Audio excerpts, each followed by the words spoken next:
thank you very much. And thank you very much, colleagues, to join. I was just explaining a little earlier that this is really a continuous conversation that we have started under this working group on local democracy and inclusive governance.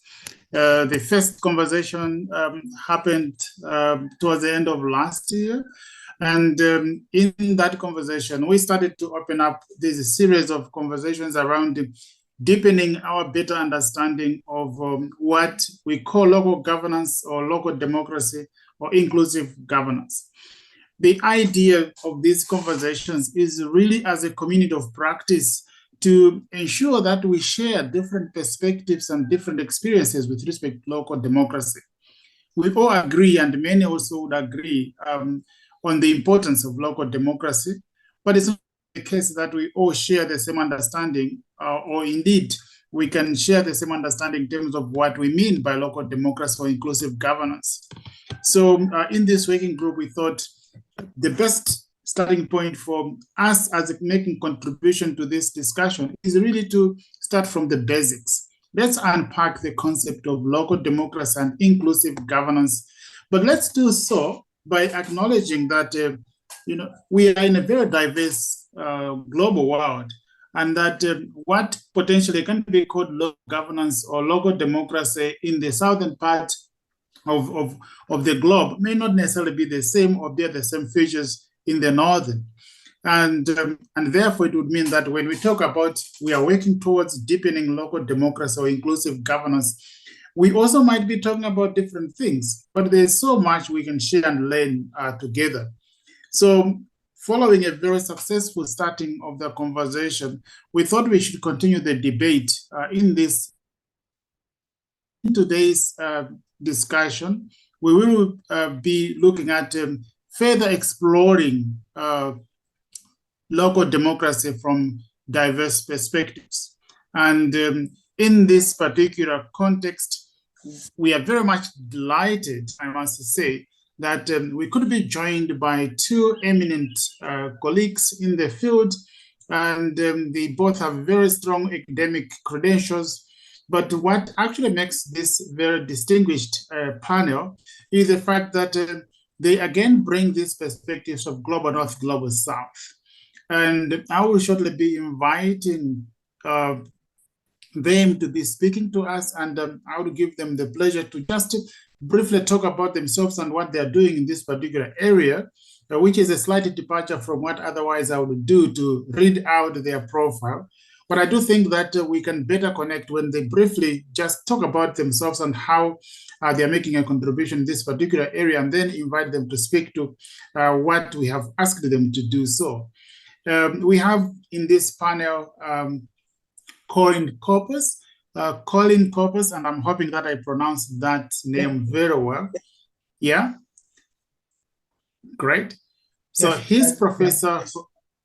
Okay, great. So he's professor of local politics and director of local governance research unit at De Montfort University. And then we also are joined by Esteban Tomrovich Ramirez, who is a lawyer and a PhD candidate at the School of Law of Leiden University in the Netherlands. And the two are presenting and unpacking the notion of local democracy and inclusive governance, of course, informed by their own practical experiences, informed by their own regional experiences, in which case we will be focusing today more also from Latin American experiences and also from more UK European perspectives.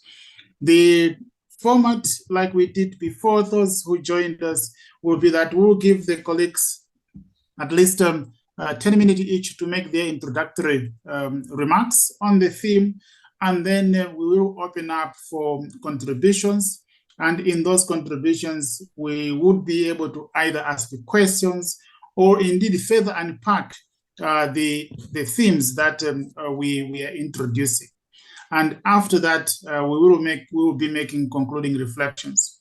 Just to also indicate that on the agenda today, present the perspectives for the future of this series, we would be making a special call for additional chairs or co-chairs of this working group. So hope that maybe we can get a volunteer from amongst ourselves, or indeed someone suggesting a volunteer from the network that they know, but I'll come back to this later on as we conclude. For now, I would want us to get back to the business of the day and to welcome each one of you to really this very exciting conversation. And we hope, as we further reflect, the ambition of our working group is, of course, to really put our conversations and package them in form of policy briefs. And I'm hoping that the conversations of today would also go a long way in informing that ambition. So without further ado, I'm hoping we can go straight to Collins. Collins, you have the first 10 minutes. And like I asked earlier, please just briefly talk about yourself and how you're connecting with the topic, and then we can get going from there. Over to you, Collins. Thank you. I've put some slides together as well, and I'll share the screen in a second. Yeah, I'm what they call an emeritus professor of local politics. I've spent an awful lot of time researching, working with both people who are employed in local government and elected politicians. Most of my work, I think, is with elected politicians of one sort or another. I've done an awful lot of work with various parliamentary select committees, inquiries into devolution and local government, and all of these sorts of things, at which I present lots of evidence from across the globe, including many of your countries, about what we could be doing better in ours. They all nod very sagely and then completely ignore it.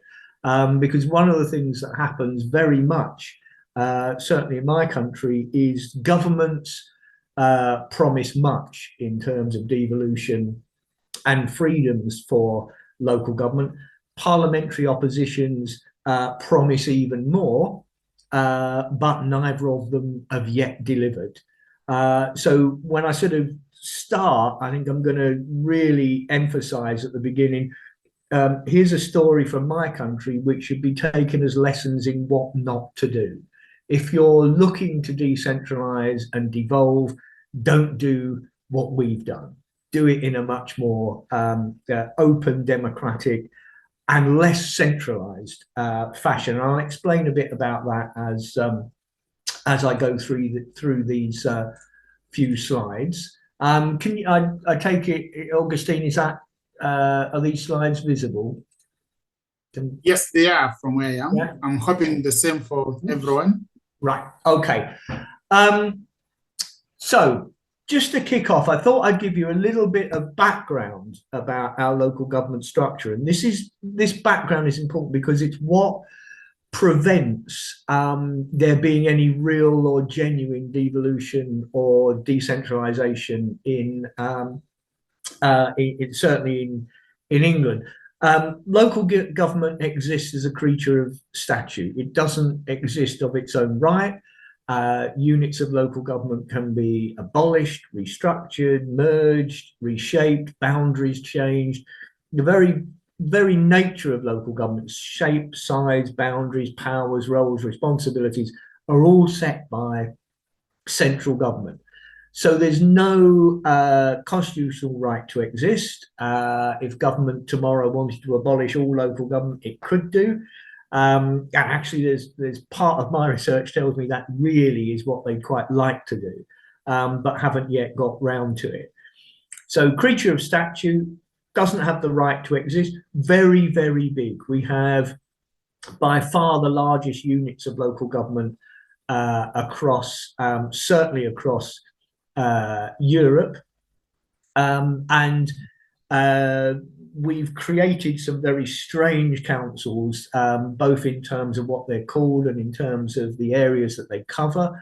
We're in a mad rush to increasing the size of local government. This is something that never goes away in this country. Our units of local government can't tax very much. There are two main taxes, only one of which is truly local, which is something called the council tax, which is levied part on property and part on the number of people living in a property, but it can only raise its council tax by 5% on the existing level of whatever that might be.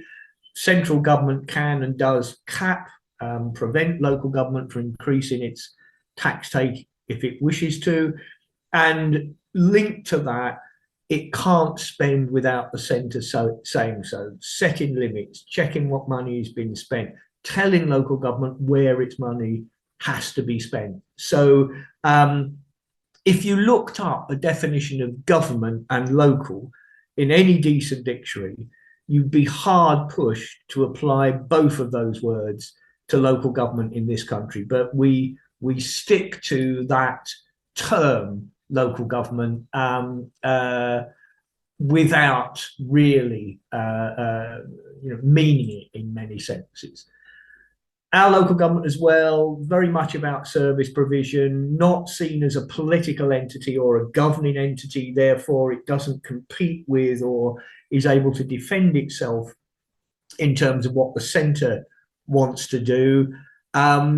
Interestingly, it's dominated very heavily by the three main political parties in this country, and they hold with them something like I think it's about 85% of all council seats across England are held by one of the three main political parties. So very heavily dominated by the parties in Parliament, which means that they bring with them their processes and procedures in how they operate council meetings. This is a little bit about the structure. This tends to confuse people in this country, but there's really no need for this confusion. We just have different types of councils doing different types of things.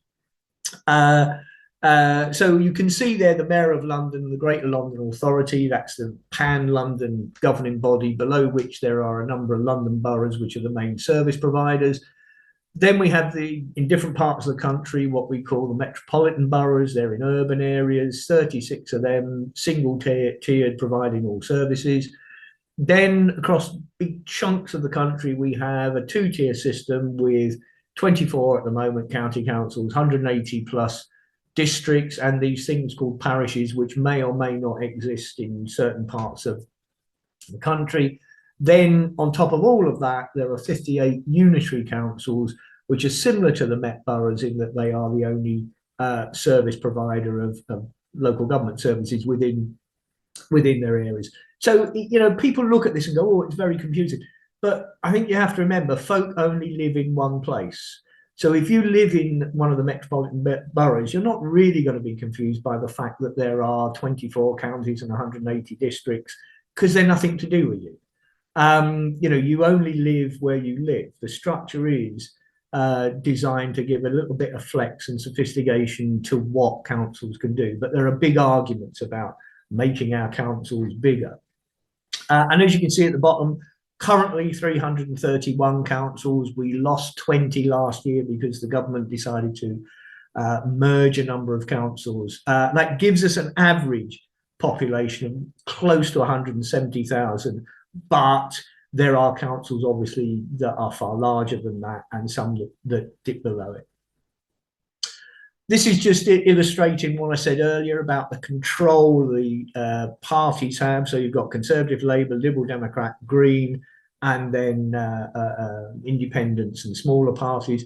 And you can see from this how the parties cluster in certain types of councils. So the Conservatives very big in counties, Labour very big in metropolitan boroughs and London boroughs. Liberal Democrats doing quite well in district councils, but that gives you an indication that, as I said, just over 85% of all of our councillors across the country come from one of these three main political parties, which, as I said earlier, means to say that when a party that runs a council is in opposition, it wants more power and more responsibility. But when it comes into government, it means it's going to be giving powers away to councils run by other parties. So that's when the heat tends to go out of devolution and decentralization. And one of the things I've been arguing for a long time is that we need to change our voting system in local government to free up, or rather to introduce more voices into the system. But that's an argument in this country that is really going nowhere. So that means that many of our council meetings ends up looking a bit like this. I won't tell you which council I took this photo in, but this is the image of local politics. The councillors argue for the sake of arguing. They're all divisive. They argue on their party political lines, despite what issues they might happen to be talking about. Part of this image is fair, part of it's unfair. But again, it's very much an image that the centre holds. And this image that the centre has of local government is another one of those things that prevents real devolution. We have a real image problem. And I'll say a little bit about that in a second. This is just to give you that indication I mentioned earlier. On the 1st of April last year, 20 councils were abolished. Around 630 councillors have simply disappeared. Those 20 councils were replaced by 4, and you can see them there. And these are huge entities. I mean, North Yorkshire, it stretches almost across the entire width of England. Not quite, but almost. It's a huge entity now covered by one council. And problems of communication, problems of this new entity understanding the bits that it's made up from is very, very difficult. And only 90 councillors across this huge, sparse area.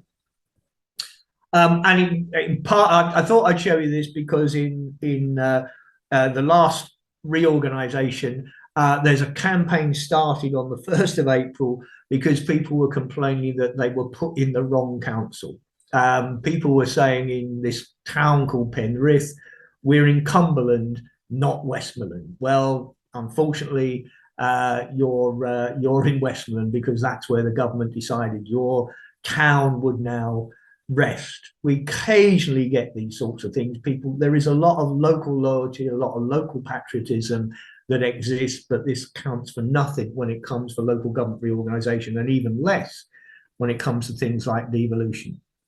Our councillors live a very busy, active life, that because much like councillors anywhere, they live and work sometimes, and they play and socialise in their areas, so they're very easy for citizens to find.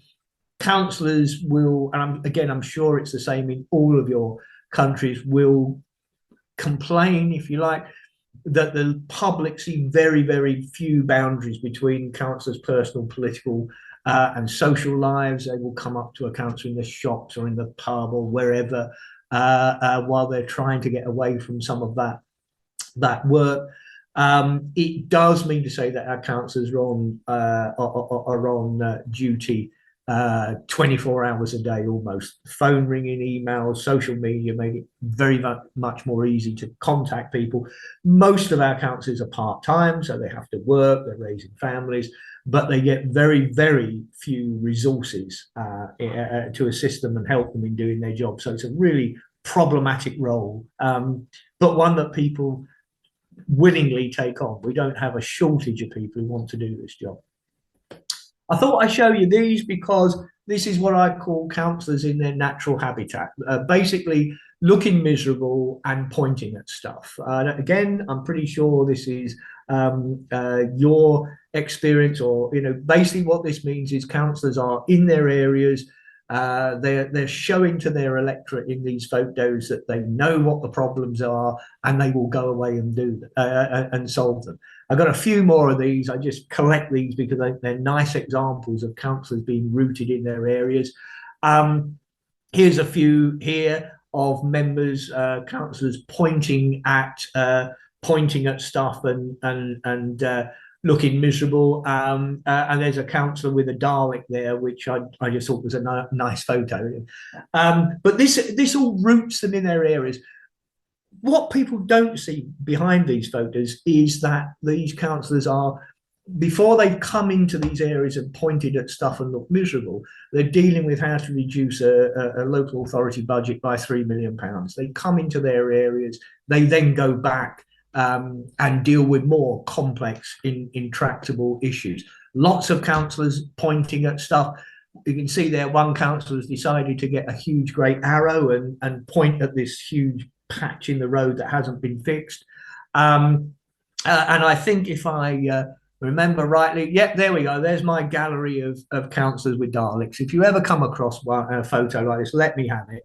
It's of no relevance whatsoever, other than I just like the slide basically. But I thought I'd share that. Devolution. We've got an act of parliament called the Levelling Up Bill, which, as it says in the foreword to the white paper that came before this, this act will usher in a revolution in local democracy, harnessing the incredible power of data and national and regional level. Well, I have to say, we are still waiting for this revolution in local democracy. We still have a heavily centralized system. We still have government controlling things. The government has not taken its hand off of the tiller in any way whatsoever, despite this promise that was made yet again. What was promised to local government? Strategic role in service delivery, being able to powers to support local businesses. You can see all of this stuff here. This was all promised, but where has it gone? Well, it hasn't gone here. Right? This is one of our town halls. I can't remember which one. It's one of our town halls, but it hasn't gone to local government. And as a result, devolution or central, what's coming to local government? Nothing. Despite all of the promises, despite all of the arguments, despite a piece of legislation that's supposed to be about devolving powers from the centre and breaking this centralised system that we have, nothing is coming to local government. It's all going to new institutions that are being created, things called combined authorities, where a number of councils have to create a new entity called a combined authority. They can come together. They then have to negotiate with the government about which powers, budgets, responsibilities they will get. And depending on whether they have a directly elected mayor for this new institution, will decide on what tier of powers and responsibilities and money they can tap into. But none of this comes to the existing structure of local government. This is all going to bigger new entities. Why? I think there are two reasons. One, the centre just doesn't trust local government to devolve these sorts of things to it. And secondly, at some point, somebody at the centre will say, well, we've got all these combined authorities and they're made up of 9, 10 different councils. It's all working very well. Why do we need these 9 or 10 councils? Why don't we just scrap them and have the combined authority? That is where I think this agenda is going. So, brief summary: large, distant, remote local government units, a mixture of a two-tier and unitary system, mainly seen as a service providing body, very little real political power locally or in the national setting. Local government doesn't wield much power, too big to be local, too little power to be government, and constantly having its heart broken by governments of different political persuasions about what will or won't come to it. As I said earlier, the experiment we're currently having with devolution is leapfrogging over local government and is creating these new entities, but nothing that comes to it is going to be anything like you would expect a government to have. So there's no devolution of primary legislative powers in the way that there was to Scotland and Wales. There's no freedom to raise new taxes. There's no freedom to spend new money. So in other words, these new combined authorities are actually being treated very much like local government is. But at the moment, when it comes to our devolution agenda, traditional local government is really being ignored. And some in particular, some of our district councils have simply been excluded by the government from negotiations about creating combined authorities. So there we are. As I say, the centre promises much, delivers little. My is a brief 10-minute or however long it's been. I would simply say, if you are serious about devolution to local government and to local communities, we are a case study in how not to do it. So there are lessons there, I think, but whatever you do, don't copy them. And I think that will do. Thank you very much, Colin. Thank you so much for this. Very provocative, I must say. And actually, listening to you, one asks a question: should we really talk about local governance in that particular context? Is there local governance? Is there local, maybe local democracy, but is there really local governance? I would want us to come back to this question, Colin, maybe just hold on to that, because I would like us to actually go on to the next speaker.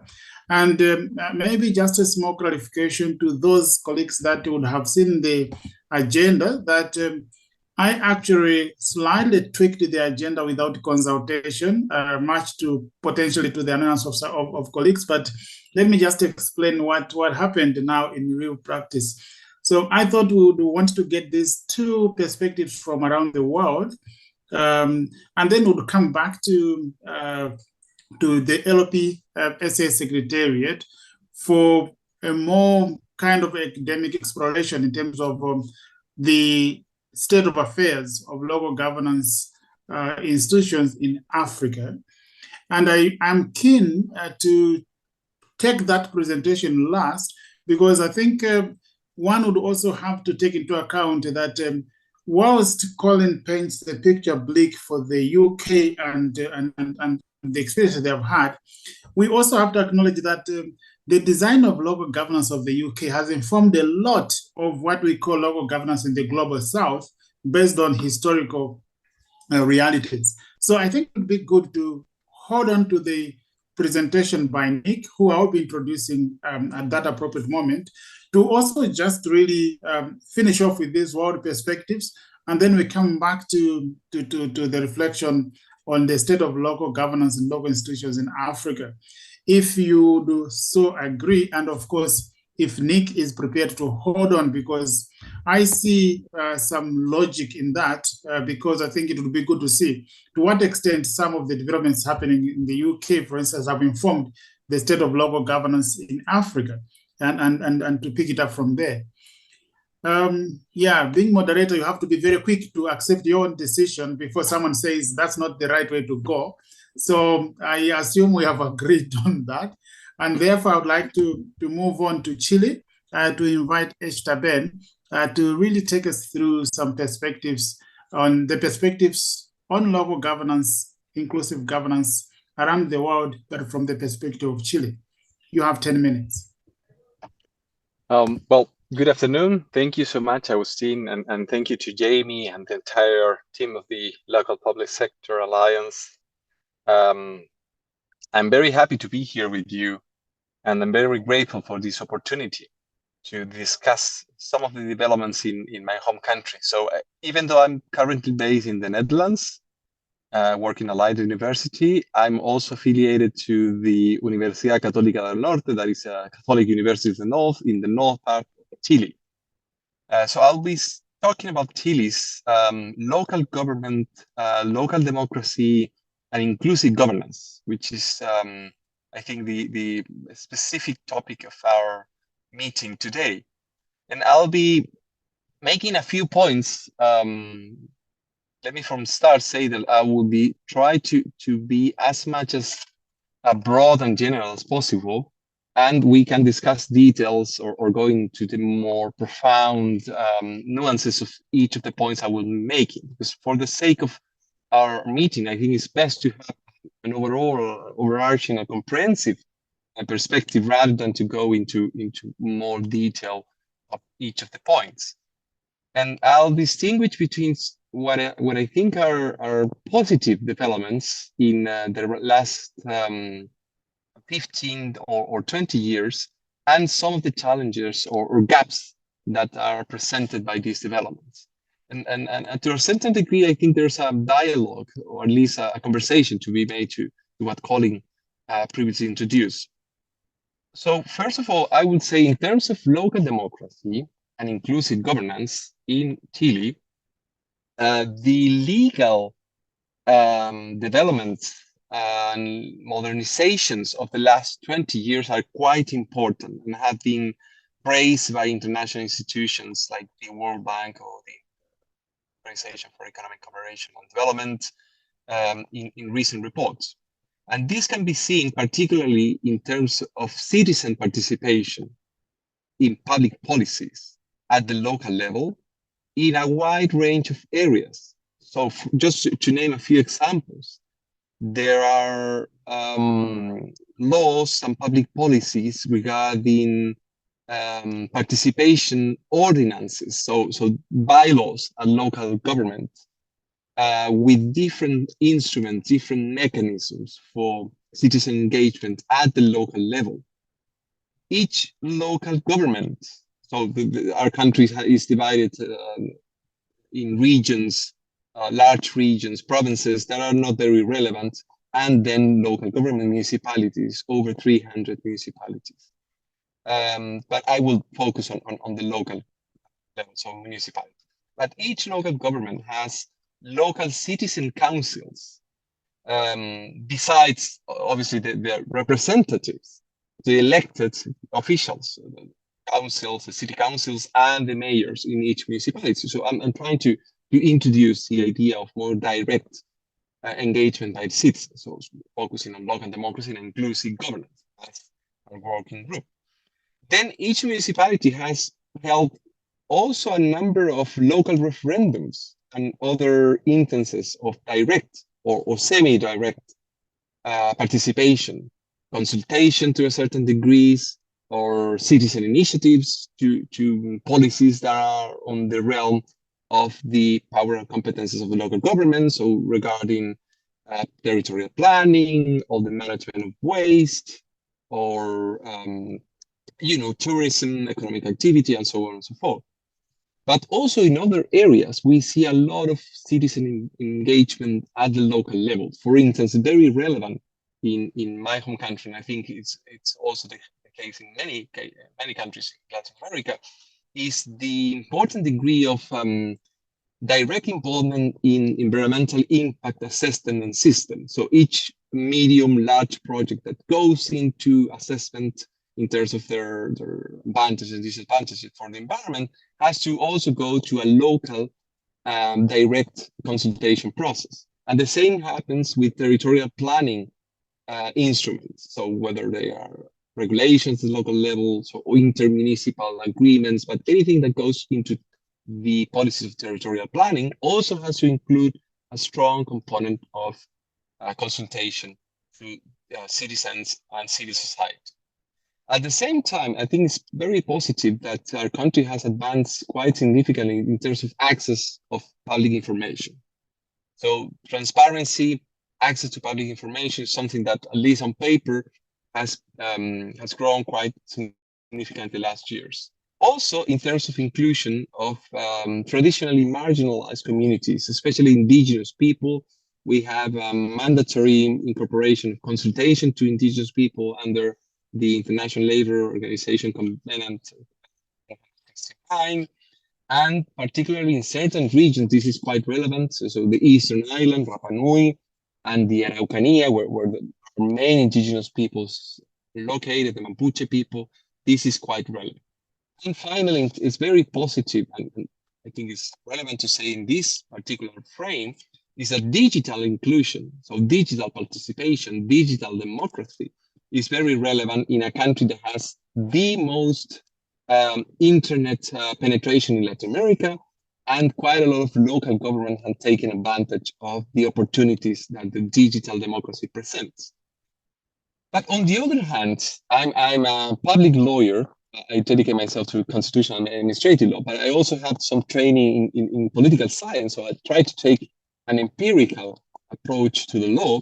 And one of the main challenges I like to highlight is the difference and the gap between the public participation laws and advancement in paper and the reality. And the reality is that out of the almost 350 municipalities, only a handful have really accomplished to the full extent of all the opportunities that the laws present in terms of public participation in all the different points that I presented before. And this is particularly visible when we consider the geography of the country, and I will say this might be also relevant for other countries in Latin America, large countries like Argentina, Brazil, Mexico, Venezuela, Ecuador, Colombia, Peru, but even smaller countries like Bolivia have difficulties in terms of remote areas. So in the mountains, the Andes, it's very difficult to have, for instance, digital participation because the internet is not so available. And some of the resources needed to fully implement these measures are not present.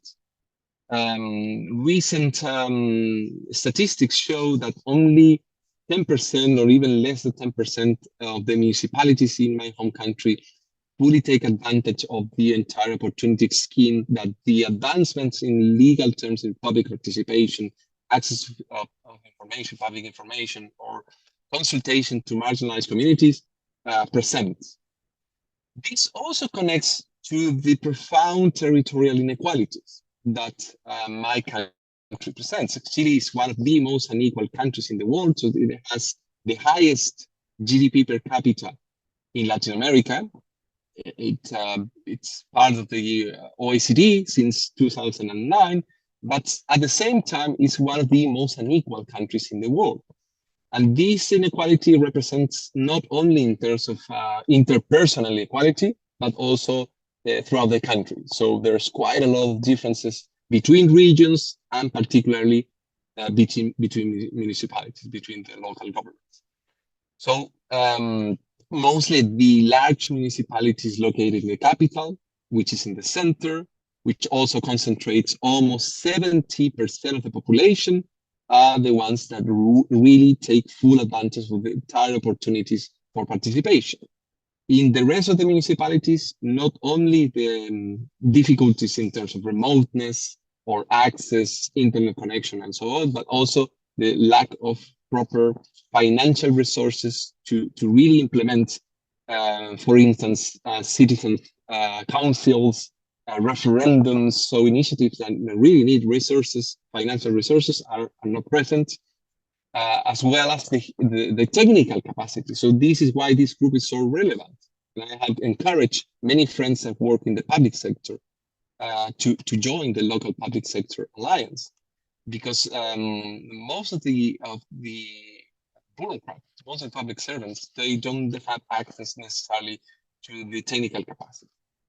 A third challenge, and I want to be quick for the sake of the conversation, but this needs to be stressed because I think it's very important in Latin America, because it's a feature of our presidential form of government at the national level that replicates at the regional levels and also at the local governments, which is the strengthening of the executive.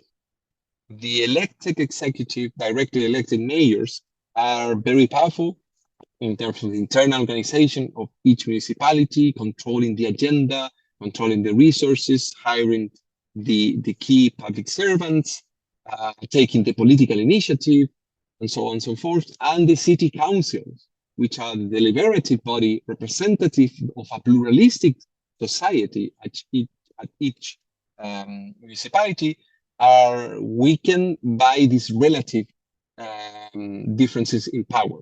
And recent legal developments, I would say, associated with crisis recently, not only the COVID-19, but also the financial crisis before, have even increased this process of strengthening an already powerful executive.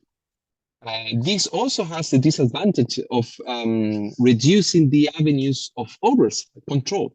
So as long as the evolution, we call it decentralization process, advances in my home country, and also it goes in parallel with the process of contracting out the provision of certain public goods and services to civil society and NGOs. This is done at the expense of a proper oversight that the city councils, at least on paper, should take, but they don't have the enough resources, capacities, and support to carry out the necessary tasks. So then there's the center sees this as an opportunity to further re-centralize competences that were translated, that were delegated or decentralized before. But I think it's a kind of a cat and mouse problem, because these were delegated not with the proper framework to work really in the conditions of the country.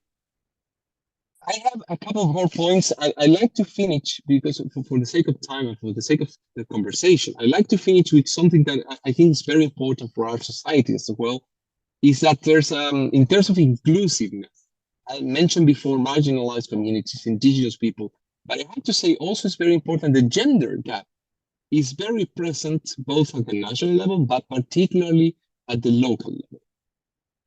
So recent studies have highlighted that the inclusion in my home country of women at the national level, the parliament and the executive, has grown stronger in the last 10 and 20 years. But inclusion at the local level has lagged behind. So it has grown a little bit over time, and there has been laws, public policies, and even cultural advances in society, but much less strong, much less powerful than at the national. I think there's a number of reasons for that, but I just want to highlight that the fact that the gender gap has an important, very important aspect of inclusion, democracy, and governance is still a challenge for my country, local democracy and inclusive government. I have a couple more points, but for the sake of the conversation, dear Agustin, I would stop here and allow for further comments or questions final part of our conversation. Thank you so much. Thank you so much. Thank you so much. Thank you so much, Ishtaben. And I think it's important to actually note that whilst in his reflections, he noted of how the trends in the UK have been to literally kind of like take away the powers and responsibilities of local governance, and then instead put in place other structures which are taking up the similar responsibilities. They have a situation in Chile that the legal framework seems to be promoting more local participation, but that this is not being taken up by the local authorities themselves. I think he says only a handful of local governments actually really take up and exploit this. Of course, the challenges are quite many, including the difficulties in penetration of the local areas and not making good use of digitalization. I would like to keep these parallels in mind, because I think somewhere between the UK and Chile lies something that has to be explained if one was to look at it that way. Maybe let's just take a giant leap to reflecting more on Africa, and then to invite, in that regard, Nick Travis to speak to the state of local governance institutions in Africa as an initial exploration of this debate. And again, Nick, thanks for being very patient and accepting that you could hold on to be the last. This was not meant to be very biblical, that the last shall be the first. It just happened in the logic that I thought would make sense. So if you can also just in few words, just briefly talk about yourself. Of course, you are coming from the Local Public Sector Alliance Secretariat, but still more, it would be good just to appreciate a bit more how you're connected to the topic. And then you have 10 minutes to speak to the state of local governance institutions in Africa. And I'm hoping that we can somewhat make a link to the earlier conversations. So over to you, Nick. Thank you very much, Augustine. I hope everyone can hear me, and no problem for making me wait. I'm patient, so it's not a problem. Okay. So yes, so good afternoon, everybody. My name's Nick Travis. I'm a public finance specialist by background. I've worked with various organisations over the last 15 years, including the UK government, the World Bank, and other organisations, and most recently in a freelance capacity. But my background is in public finance, decentralisation and fiscal decentralisation in particular, and how it all links to service delivery in the education, health, and other sectors. But more recently, I've been working with the LPSA to develop and roll out what we call the Logica framework, which is an assessment tool that tries to examine and understand the nature of subnational governance institutions in countries across the world. And why do we do this? Well, Colin mentioned earlier how the term local government may not be the best term for describing what we commonly call local governments in England, because they're neither local nor are they really governments. And yet what we see in the literature, and when we go to various countries working with local governments or national governments about whatever it is, we usually use the generic term local government to describe whatever exists below the national level, whether they are genuine, fully devolved local governments with extensive powers, or if they are highly constrained, even deconcentrated units of higher level government operating within very strict boundaries. And to some extent, I think, or we think at LPSA, this has been partly because we lack a sort of an assessment tool or a framework for assessing the levels of autonomy and authority that subnational governance institutions have or enjoy. And therefore, it's very common just to label whatever exists as a local government.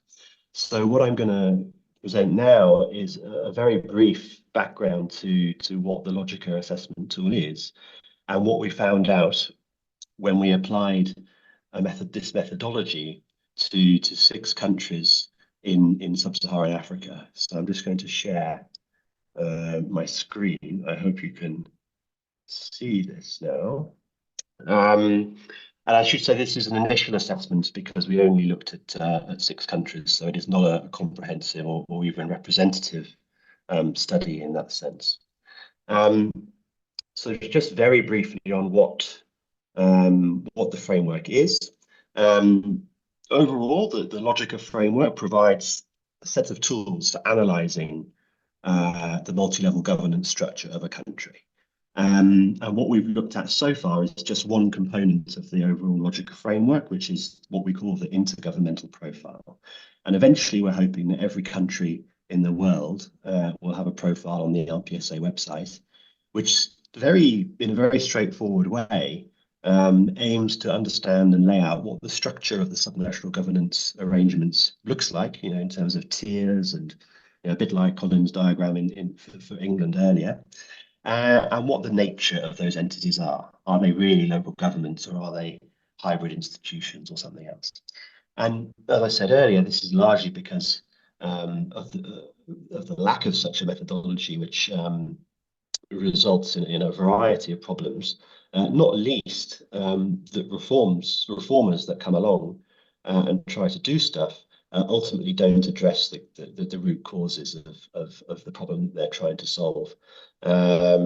We think there's a lack of a global resource or a lack of a global assessment tool to actually determine, what type of institutions are operating at a subnational level, and therefore the best way to interact with them to improve service delivery and local democracy and responsiveness and so on. So we're hoping that to some extent the Logica initiative goes somewhere at least to starting to fill this knowledge gap. We don't have time to go through the detailed methodology, but broadly speaking, we have to start with what we think a local government actually is, and this is the definition that we run with. That in order for us for the methodology to decide that an entity is a fully fledged, genuine local government, it has to be a corporate body. In other words, it has to be a separate legal entity from the national government. It has to perform public sector functions of some kind, and it has to have adequate political, administrative, and fiscal autonomy and authority, and in enough quantity to respond to the needs and priorities of their constituents. And what we find that when we develop the methodology, we develop a set of questions in each of these areas, particularly the political, administrative, and fiscal aspects, that attempts to measure the extent of autonomy and authority, ranging from, for example, in the political dimension. First of all, is there any political body that exists that is at least, ostensibly there to respond to the needs of their constituents, all the way through to, is that political body directly elected, and does it have extensive political powers and no restrictions on its decision-making autonomy? And then you go through a series of questions to develop a scoring for each tier of local government. And we have of course, on the website, there's much more detail on this. And so we looked at, and these, we basically come up with 4 different categories of subnational governance institution, color-coded here. On the right-hand side, we have what we call devolved subnational governments with extensive autonomy and authority. These are the sort of, think like the states in the United States, which have, independent corporate status and have extensive powers in all those dimensions. Whereas on the other end of the spectrum, you have entities that cannot be described as devolved. They are simply either deconcentrated field offices of the central government, rather than entities that actually have decision-making power to be recognized as genuine governments. And then some categories in between. And so that have features of sort of both kind of models.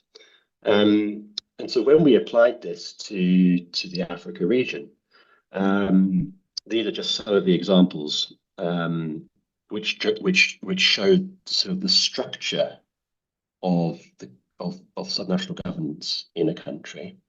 So that's the sort of various boxes and tiers, national, regional, local level. And then the colours demonstrate whether those entities are devolved, whether they're non-devolved, whether they're hybrid institutions. And so you get it immediately a flavour of, what does it look like? What's the structure, and who should I be working with, or who holds decision-making power or has autonomy to make decisions?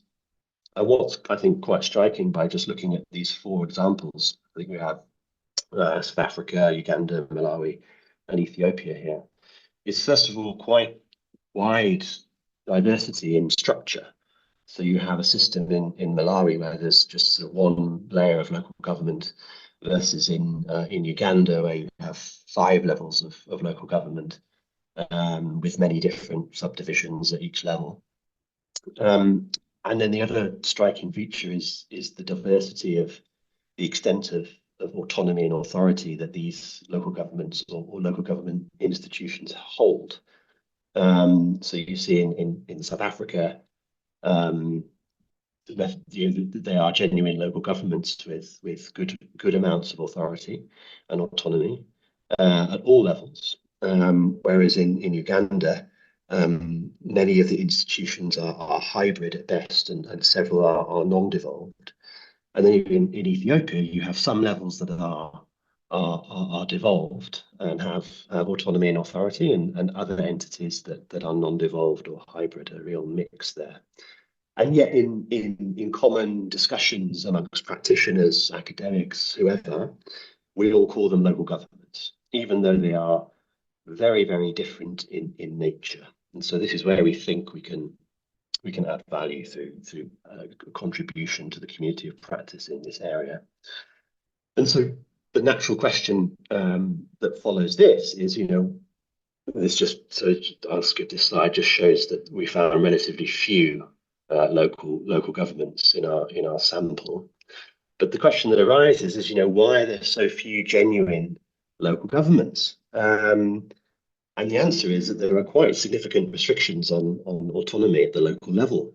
So in the political sphere or political dimension, we found very significant constraints to political decision-making powers of local governments, whether that being that local laws actually have to be approved by the central government before they can be enacted. We saw political leadership that is actually appointed by high-level governments, or national MPs that sit on local councils that constrain or have influence in local decisions that are being made. In other words, this translates into a situation where local governments do not have political autonomy to make their own decisions. Similarly, in the administrative arena, you see it's very common at the local level for officers and staff, your CEO and your staff being appointed by other government levels, or an inability to determine your own organizational structure. And then, of course, on the fiscal side, similarly, quite big restrictions.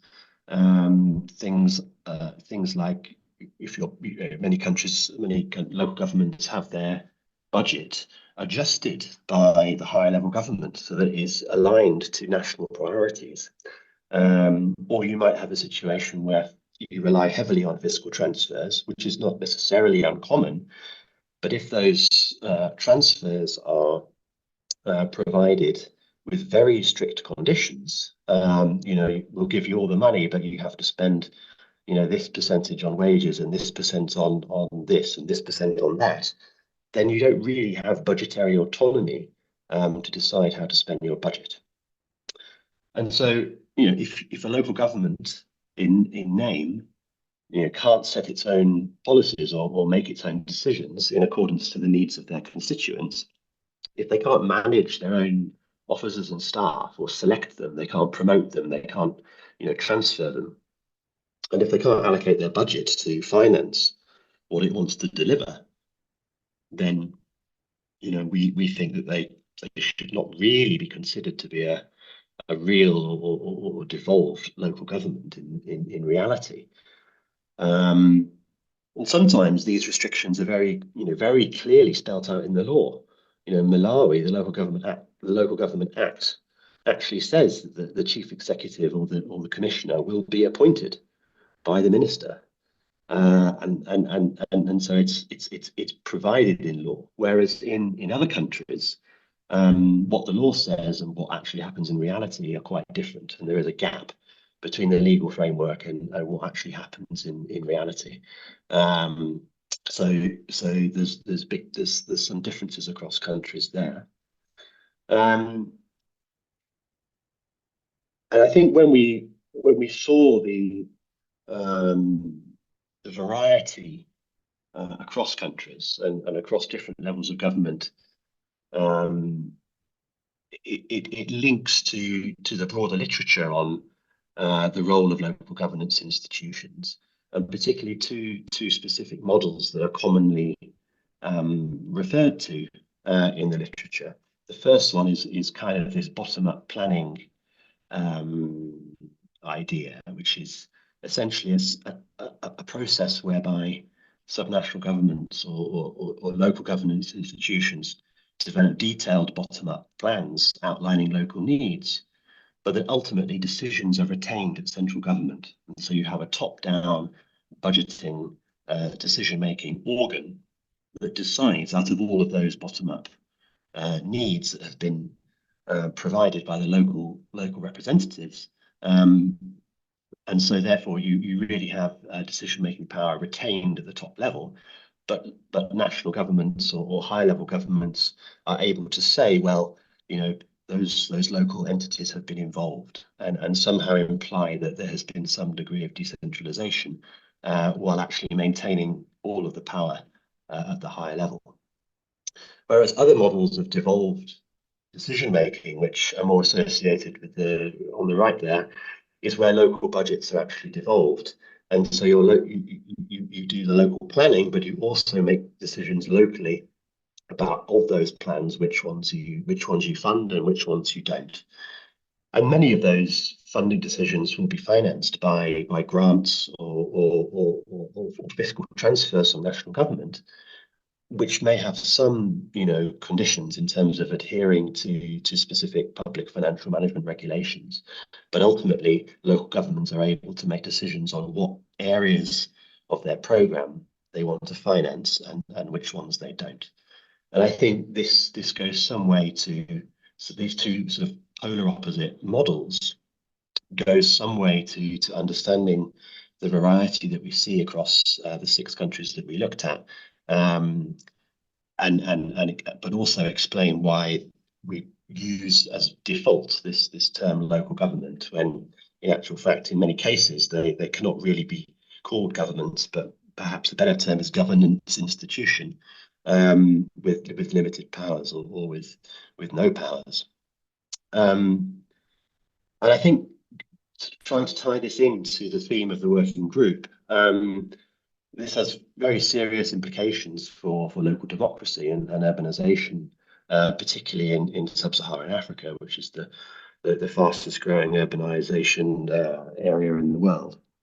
The absence of local governments with minimum levels of autonomy to finance and manage service delivery ultimately means that urban populations are likely to continue suffering from under provision in service delivery. And this is obviously very concerning for groups such as this. It's also concerning, I think this under appreciation of the limited autonomy that governments have at the local level can sometimes result in very unrealistic expectations from development partners about the level of engagement that they can really expect from local government officials and how much they can really improve service delivery, because they tend to overestimate the clout of local governments in their programming. And that results in over-promising and under-delivering in many places.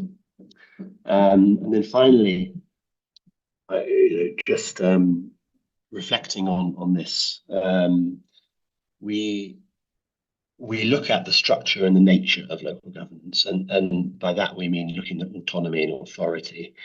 And this matters because it obviously impacts the extent to which local governments can contribute to resolving public policy problems themselves, rather than relying exclusively on the national government.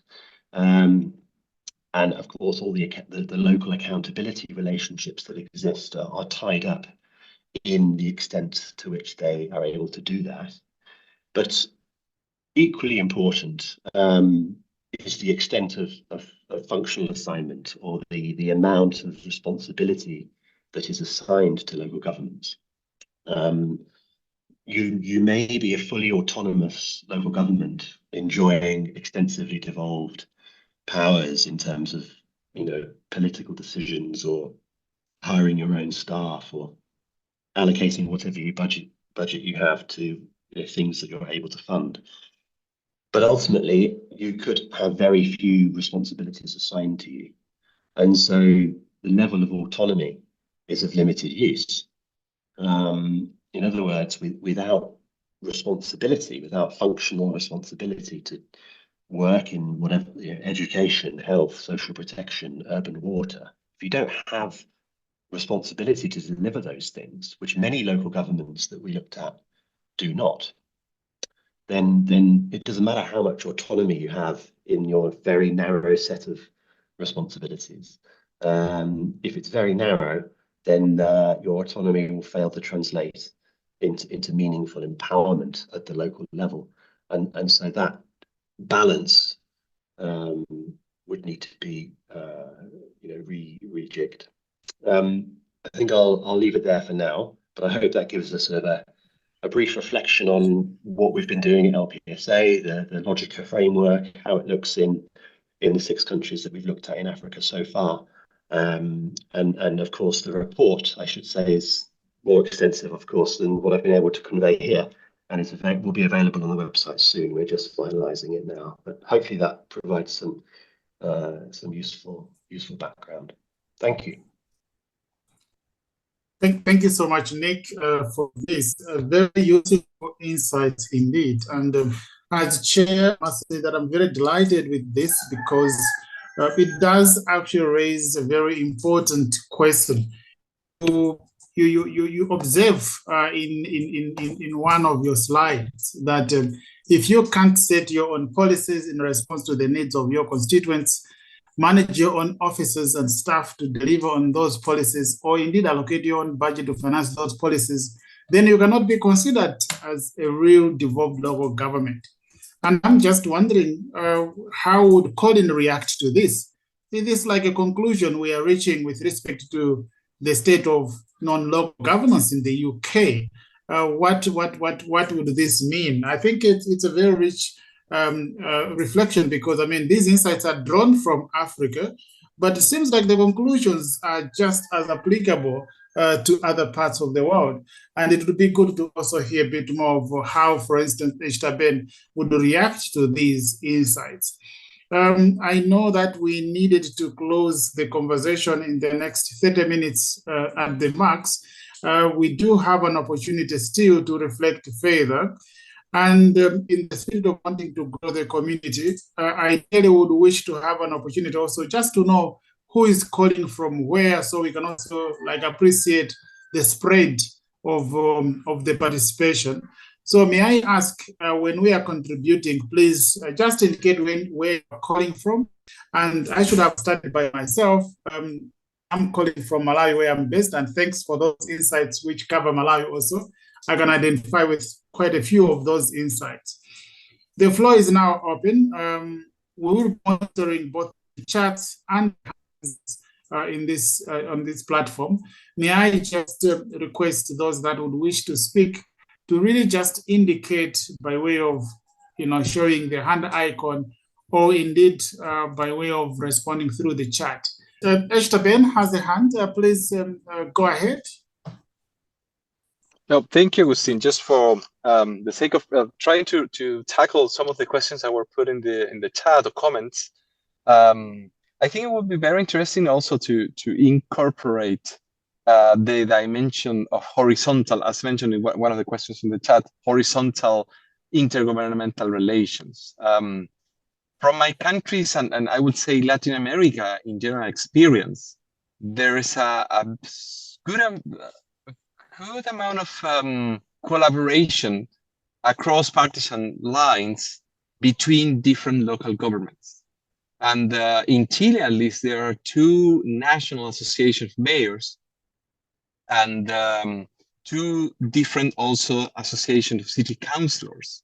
And the recently elected regional governors have also formed their own association. And these associations are very powerful, a powerful lobby group at the national level, but they also function as a platform for sharing best practices, sharing technical cooperation,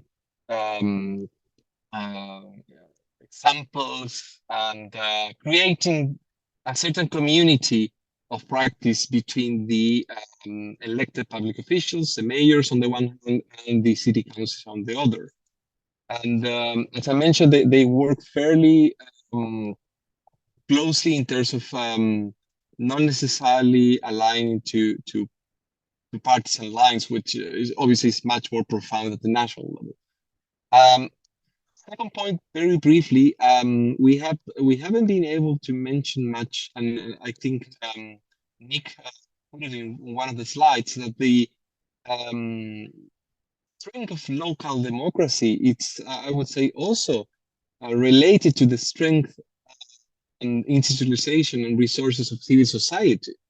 And in the global south, and Latin America and Africa and Asia, I would say it's pretty much the same, there's a high degree of heterogeneity, so diversity and inequality in terms of civil society. So it's correlated to socioeconomic inequalities, territorially and interpersonally.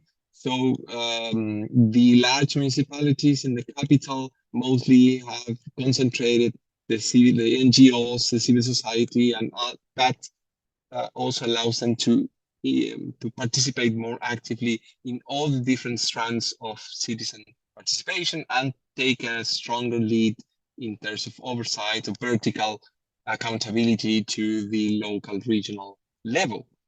But it's highly unequal and it's highly concentrated. So final point on my behalf, and trying to connect to some of the points made previously by colleague Nick and also in the chat, I see quite strongly in my country that there's a certain degree of what one could call an efficacy gap, or a certain feeling of this. There's important institutions, mechanisms for participation, but these are not very effective, very unequally distributed in the country, not properly embedded on day-to-day practices of all or a majority of local governments. So in the end, citizens are tired to participate because they don't see the point, they don't see the real impact of their participation. I think that's a very serious concern if we want to take local democracy seriously. Thank you. Thanks a lot, Esteban. Yeah, very, very useful reflections indeed. And I think in this particular context, when you look at what is being presented, one question that I think also arises, and more from myself, and maybe Nick can reflect on this further, is that if what obtains cannot be defined as local governments, and yet we call all those units below the central national governments as local governments, what kind of a conceptual framework can we now think of? Is there another name that can fill in that gap? And what could that name be? It's a question for further reflection, but now there's a hand from Pratigenia. Please proceed. Go ahead. Good afternoon, everyone. I'm Pratiganya Upani. I am program coordinator at National Association of Rural Municipalities in Nepal. It is an association of 460 rural municipalities in Nepal. In Nepal, there are 753 local governments. Among them, rest are municipalities and sub-metropolitan cities. And I belong to the Association of the Local Governments. These are the rural municipalities. That's why you may know that we are in the 7th year that federalism have been. We are marching in federalism. It's been only 7 years. That's why there have been various issues with regard to the implementation and exercising of the powers among the 3 tiers of governments. In Nepal, there are 3 tiers of governments. That's why there are lots of issues and challenges that the local governments at sub-national level have been facing. That's why I would like to ask about the provision of any of the entities or intergovernmental coordination mechanisms that have been established to tackle such problems and to address those issues. Thank you so much. Thank you very, very much, Pratiganya. The question has been noted. I am not sure whether I see any further hands. Not the case. Can we first then react to the observations? Nick and Colin. Shall I go first, Nick, or do you want to? Yeah. Go ahead, Colin. I'll just apologise. My 2-year-old granddaughter's just arrived, so if you hear some strange noises coming from off the camera, then that's what it is. So I do apologise. I mean, I would say I was fascinated by what Nick was presenting, and that it's a really important distinction between what we consider to be local government and what we consider to be almost subnational state entities that are arranged on some sort of geographical basis, and then how those entities play their role and deal with their responsibilities. And I think it's right to say that simply because something is elected within a geographical area, it doesn't necessarily make it local government if it and whatever its freedoms and responsibilities, if those responsibilities are very limited.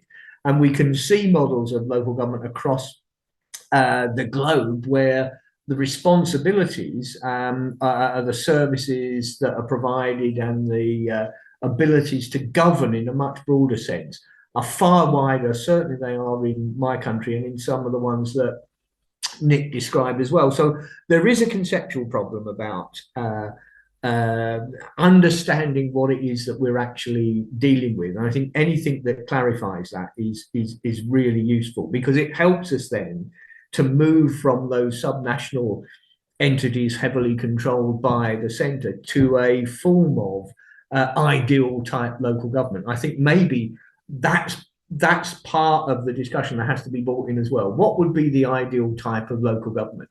Then we can compare these subnational entities that we have against that ideal type. And then I in that regard, I think that I was also struck by something that Esteban said, and I just wanted to sort of raise it very quickly, and that was you mentioned referendums at local levels. Not something we have in this country. Councils are able to call polls. They're specifically in legislation not called referendums. I don't know why. We're allowed to have, but they're very, very rarely used. And I think we have we have an experience with a referendum very recently, which upset the governing and the political class. So our options or our opportunities of ever being asked again to deal with any important issues are fairly remote, because the problems with referendums is that if you don't deliver the answer that somebody wants, they're not going to take a lot of notice of it. And I think I'd just seen the question from Nepal, and it does relate to something Nick said, this idea of being able to appoint your own officers. It's an important power and an important indication of the status of local government, if you like. But what I would say is our councils appoint their own chief executives, but that is heavily controlled, as you would no doubt expect, by HR legislation. There isn't a straightforward hire and fire power. So if the relationships between the political administration and the senior officer break down, it is a nightmare trying to unpick that and to solve those problems. So yeah, it's an indication of a real power if you're able to appoint your chief officers, but then you've got to be able to get rid of them as well. Sorry, I was failing to unmute. Thank you very much, Colin. Yeah, Esteban, do you want to further reflect on it briefly before we move on to the last round of contributions from the rest of us? Maybe just one further point from my side. I mean, I think one thing that I should emphasize with the Logica and the framework and the methodology is that we're not always necessarily saying that, you know, if you could being red is better than being orange, yellow, or blue. We're not sort of saying that every country should be red right now. And I think there's quite a lot of evidence and research that sort of suggests that, you know, a functional deconcentrated system in whatever sector you're working in is probably preferable to a highly dysfunctional devolved setup, which we sometimes quite commonly observe in developing countries. So we're not trying to rank countries according to how they perform on this index or this methodology, but of course we would like to see over time probably a movement in that direction. And I think there's strong evidence, as Colin said, in the UK, that this persistent and never-ending restriction of powers on local government has probably done considerable harm to local democracy and local development over many decades. But really, our approach for now is simply information generating. You know, we see that discussions in many countries, not just in the Africa region, but all regions, are not sufficiently informed by what local governments are able to do in practice. We see dominant narratives around what the law says they might be able to do, which is very often out of step with what they're doing in practice. And so we're trying to shed light on the practical situation that many countries face. That's all for me for now. Thanks. Thank you very much, Nick. And I think everyone acknowledges the role of what you're doing in really having more informed discussions around what constitutes local governance and what challenges this face in the various kinds of countries that in many instances, I think local governance tend to be something that is called local governance or local government because that's what the law defines it to be. But the reality, I think, seems to suggest that there's so much to be reflected upon. So this more empirically inspired kind of conversation, I think, is very helpful in that regard, which, of course, makes the point that Esteban was saying, to say, if only then we had more people joining this working group and joining the LP ACA, that was a good call.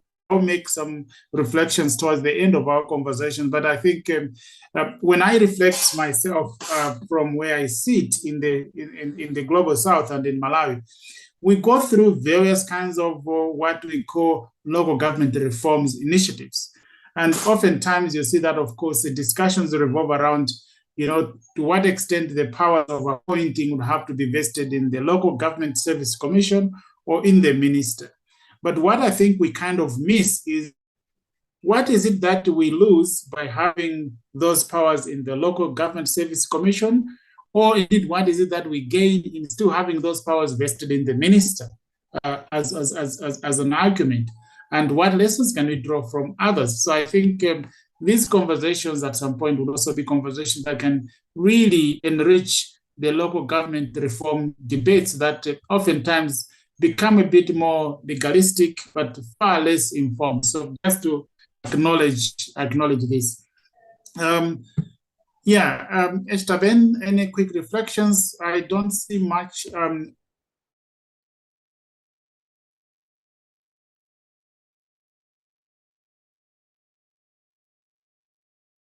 I think we lost you, Agustin, or shall I? Just a few comments, a very short comment to what Colin was saying before about referendums. Well, I would say, at least from my perspective, from my home country, and perhaps a little bit connected to other countries in Latin America, the crisis of representative institutions, political parties, and elections has translated into a need and expectation of further direct democracy or participatory instruments in terms of local democracy. My home country has experienced a constitution-making process, two constitution-making process actually in the last 4 years, with quite a lot of citizen participation in various forms, from mere consultation to more direct decision as referendums. My take in the end is that, well, many points that we could discuss, but my take in the end is that all this needs to be connected together.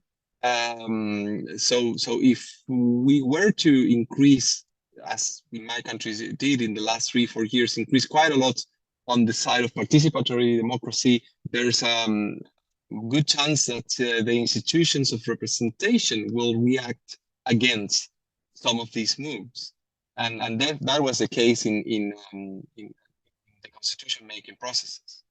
So the main political parties, the elite at the national, the local level, reacted against the proposals, the first process, and also the second process. The first process was the right wing that reacted against left-wing grassroots movement, and the second process was a left-wing that reacted against right-wing grassroots movement. But without a proper connection between practices and institutions of representative and participatory democracy, I don't see a way forward in Latin America for restoring trust in democracy, at least at the local level. We need good politicians, we need good fair elections, but we also need more and more institutions of direct public engagement. That will be a brief conversation with Colin's point. Thank you. Thank you very much. There is in the chat a question from our colleague from Nepal. I just want to read out that question because I think it would be good if you could respond to that. And the question is, would Nepal's federalism work better if local governments were able to appoint their own chief executive officers? Yeah. Yes, thank you. Thank you for the question. I also wrote him in the chat box as well. It could not be seen. Yes, the federal government has been sending chief executive officers and all the bureaucrats who are assigned at the local level, but it is against the spirit of the constitution. That's why the local government associations have been making voices and some of the issues, and they have been sitting with the federal government and the provincial government with regard to the power that has to be given to the local governments. Now recently, among the 7 provincial governments in Nepal, one province, that is in Bagmati province, it is in Kathmandu, the province has just promulgated its own act for just hiring their own officials for the local level. That's why we are also making some discussions on the after 1 week, we are sitting with the federal government and provincial government along with the representatives of the local government with this issue, that the local governments demand to have their own officials at the local level, but some of the reporting and monitoring channels should be connected with federal, provincial and local level, but the local levels demand and that is enshrined in the constitution. That's why the local governments have been demanding. And luckily, the Federal Civil Service Act has just been endorsed today in the Parliament. The bill has just been endorsed today. That's why we hope that some of the positive changes will be going to be brought to very soon. Thank you.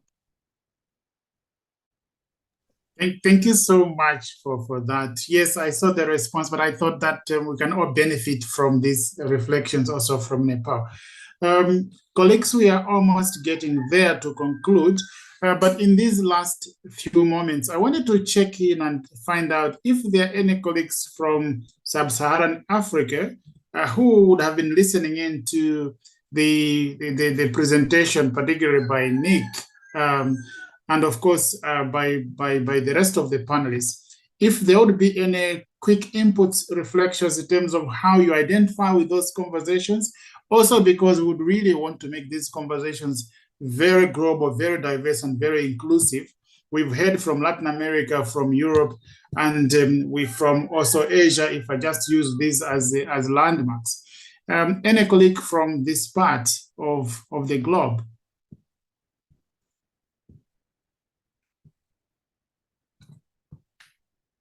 And you can just speak out without even having to raise a hand.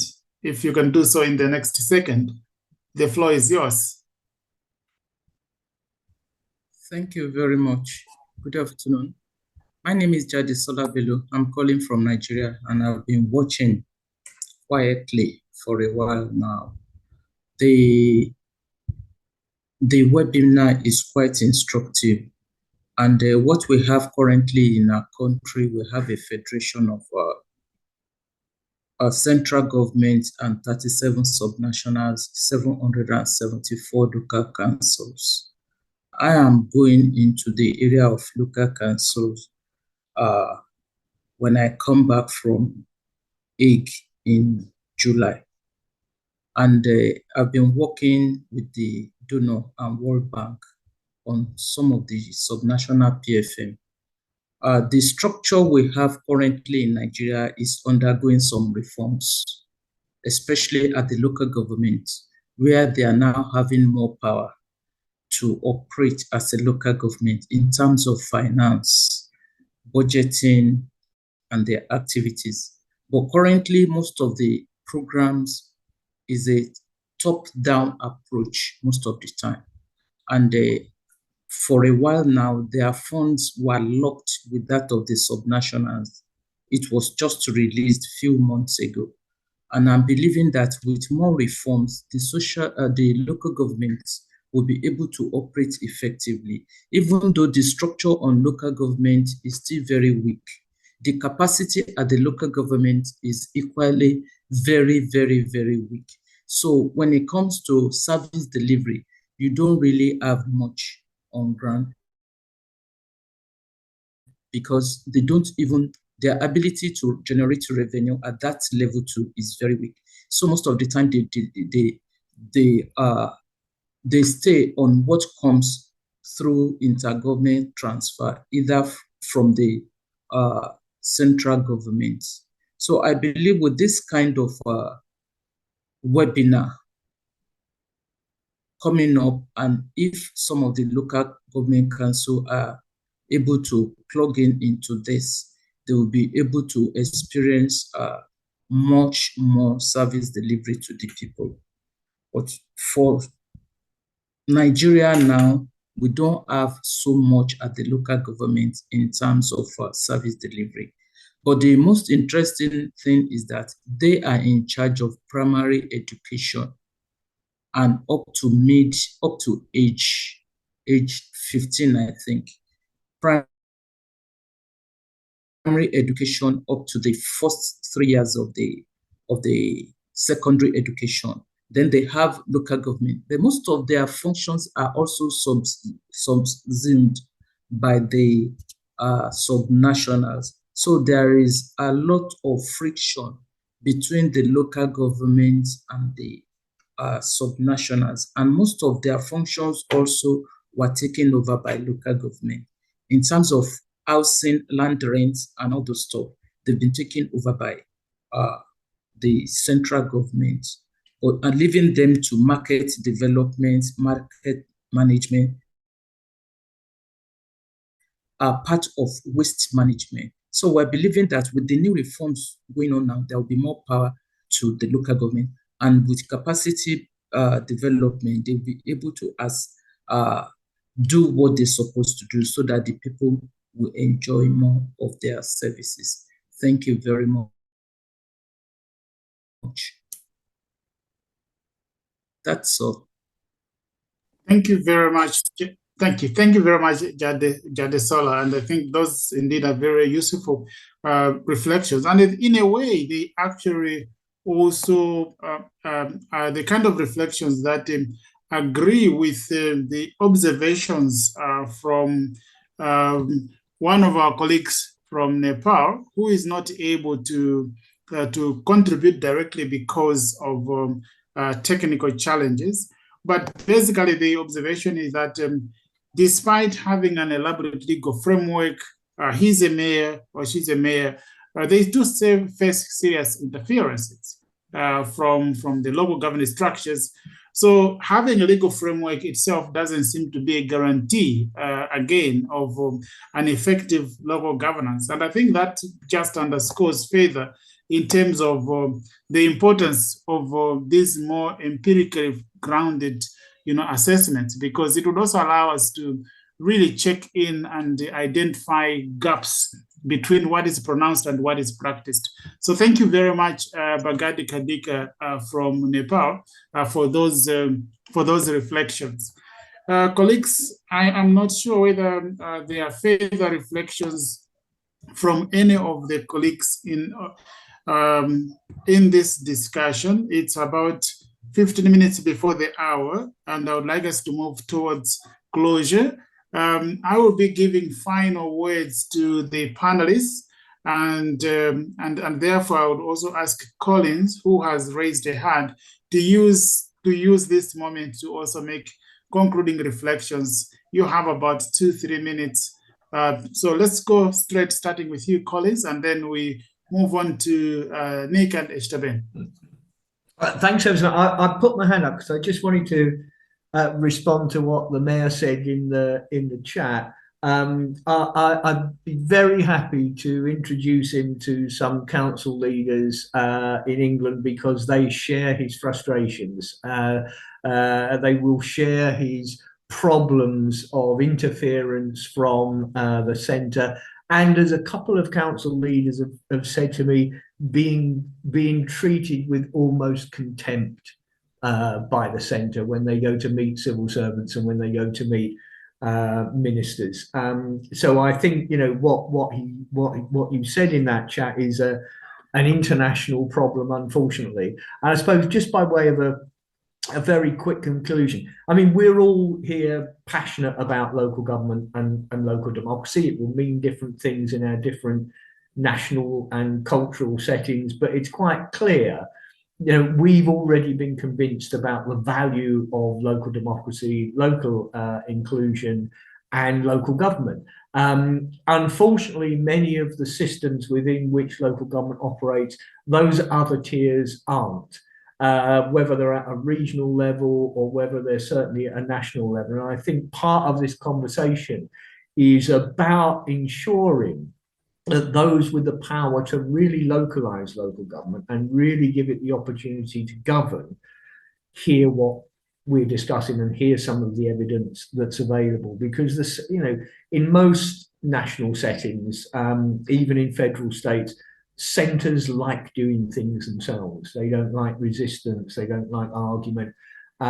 Quite often in my country, the attitude is we have all these pesky councils and all these pesky councillors getting in the way of stopping government doing what it wants to do.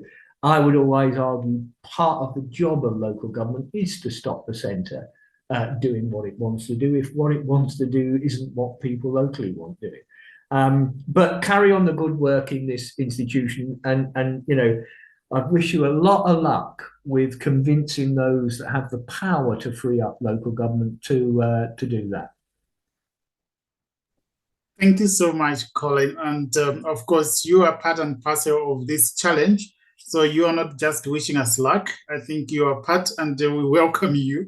And I think the point you raise is something that probably we would have to discuss internally as part of the working group, but also maybe as part of the local public sector alliance, broadly speaking, because true, in this community of practice, we are almost the converted.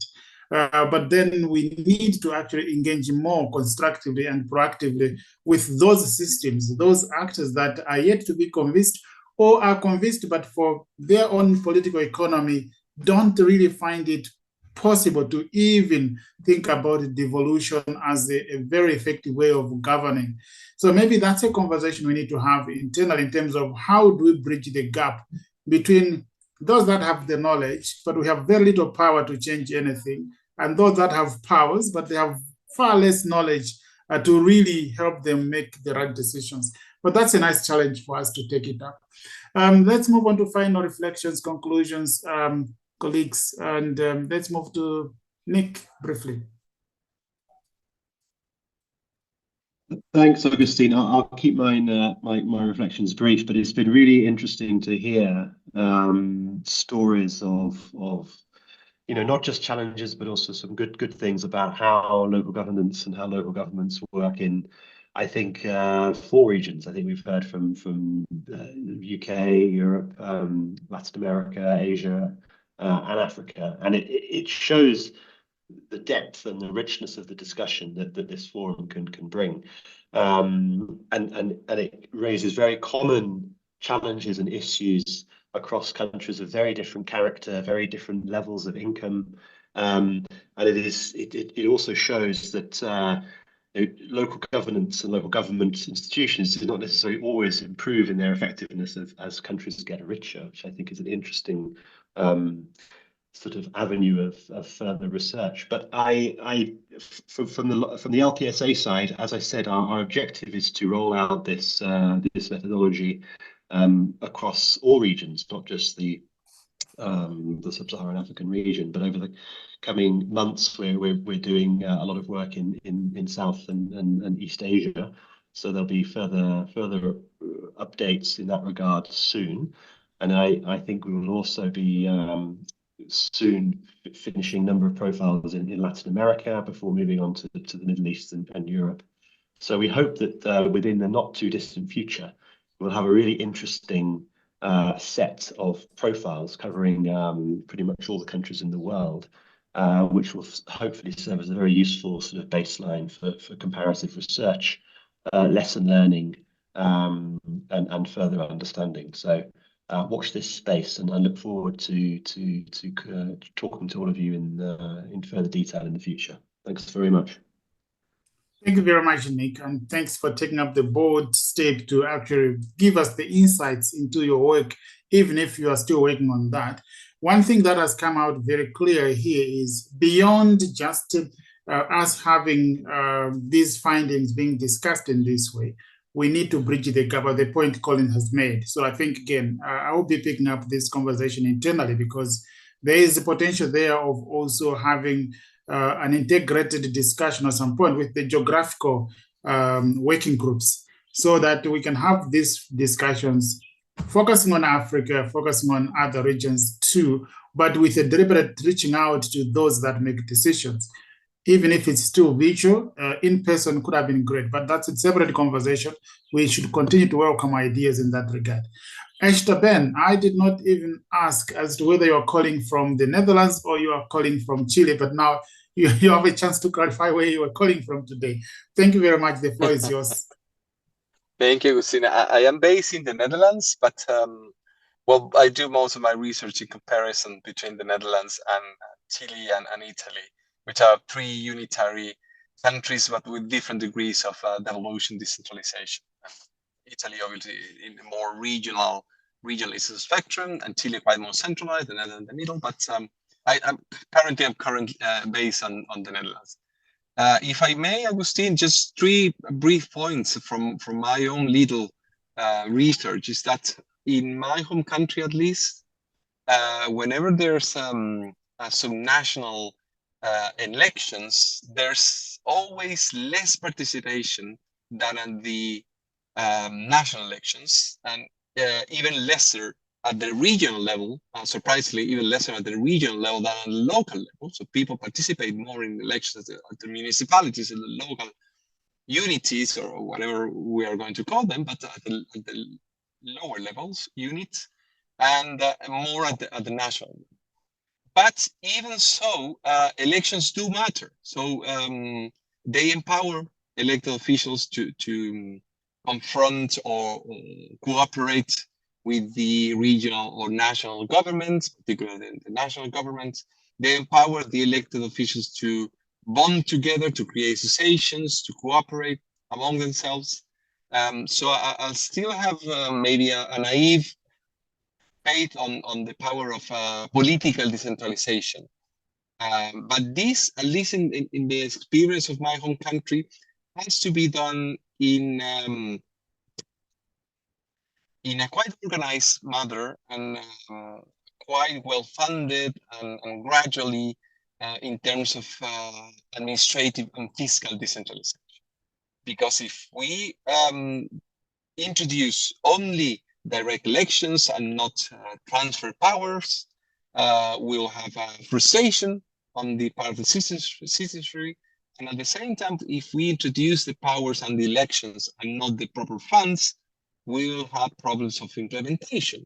And there's a wide, interesting literature, especially in Latin America, to see this as the different waves of decentralization and how they had to be organized together. And my home country has experience with different ways, separate ways of administrative decentralization, political decentralization, more recently, very little fiscal decentralization, but never has organized a quite systemic approach to decentralization, with the three, looking at the three, maybe not together at the same time, but looking at the three dimensions as a whole. And we will have to introduce also, at least in the experience of Latin America and maybe other regions as well, in terms of local democracy, civil society, the role of civil society. So local governance nowadays is not only a matter of governments, but it has to be with the civil societies, with NGOs that are very powerful players at the local arena, and with ups and downs, with pros and cons, but in a good organized, we have many examples in Chile that local governments working closely with proper organization, with the public sector and the civil society can produce good results in terms of innovations and in terms of effective governance. So that will be my three main takeaways. Thank you so much. I'm looking forward to further contribute to the group. Thank you, Vel. Thank you very much. I think at this point, we really come to the very end of our conversation. And first and foremost, to thank each one of you, to start with our three panelists, Nick, Colin, and also Eshtaben. And of course, all those that contributed, and even those that contributed via chats. I think this has been one of the very rich conversations we've had. From our side as conveners, we will be sharing, of course, summaries of this conversation. There's a request, I think, from some of you about the recording. I'll leave my colleague Lima to clarify that in the follow-ups to this as to whether we can share the recordings. I don't see any reason why we can't, but it has to be clarified internally. And there is also a request with respect to presentations. Thankfully, our panelists today did make actual PowerPoint presentations. Most of the times we encourage our speakers just to speak freely, but I think this has been a very good practice to have, slides. And some have committed that they can further elaborate on their slides and can share with us. There is no pressure, no obligation. We value the contributions already being made voluntarily. But if you would want to work further on your presentations for the sake of sharing with the wider community through this platform, we welcome that. That will be done via Lima, my colleague who does the background work of coordinating the logistics of this working group. And in my very final concluding remark, I said earlier on that the way we are managing the working groups is that we have chairs of the working groups, pretty much moderators like what I'm doing today. And ideally, we would want to have at least 2 moderators so that if someone is facing technical challenges, like I did today, I think a couple of times I dropped off, there is continuity always, but also just to ensure there's diversity in the perspectives that are forming the moderation. So we would welcome volunteers, and if we don't get any name volunteering themselves, I do think that we do have quite good suggestions from ourselves from this. So please, if you really would be available to, present yourself as co-chair, it's a very noble task. I tell you, it really is nothing big, nothing more than proactively convening these and setting up the agendas and eventually moderating and summarizing. And we have a very big support system behind this, so it's not something that takes too much of your time. There's a great team of Lima and other colleagues. Jamie also provides so much backstopping. So it's really just a very honorable task. So nothing that you have to worry about. We would welcome that. And ideally, Africa is already represented. And if anything, we would want to have also the co-chairmanship spread a bit. So Latin America, doesn't matter whether you are based in The Hague, but geographically Latin America, or indeed Europe, or even Asia. So let's spread the responsibilities. So if you are willing, and this is the call I'm making, please drop us an email via Lima, and then we'll pick it up from there. And then we can plan the next meeting together, because we want to continue the conversation. And in our next conversations, we want to focus also reflecting more on the strategies that are put in place to support what we call local governance in the diverse conceptual frameworks that we are using. So without further ado, once again, thank you very much. It's exactly the hour. I don't want to take too much of your time already. I would like at this hour to conclude and to thank you and to look forward to the next engagement. And from me, from Lilongwe, it's all the best. Have a good evening, good morning, late evening, late afternoon, in whichever time zone you find yourself. Thank you and goodbye.